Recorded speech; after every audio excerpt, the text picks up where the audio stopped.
ang mga kalog. Yan, tutuloy na natin yung ating pag tatrasas. Yan, malapit na tayo maglagay ng yero. Ang alagay natin tigula type. Yan, yung pintura na. Ito yung maliit na kahanap na aming ginagawa ngayon. Ito. Yan. Butasan natin.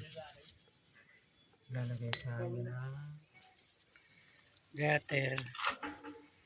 Tapos yung flashing. Yan. Butasan natin ng downspout. Ayan. Bubutas muna tayo ng downspout.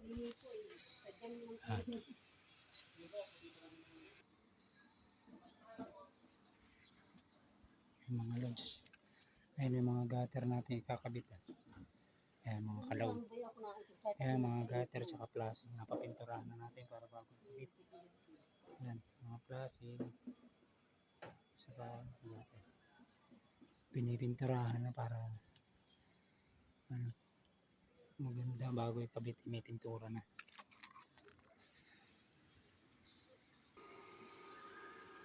Yung mga loads. Binubutasan natin yung paglalagay ng downspout na tubo. Didos lang gagamitin natin. Ayan.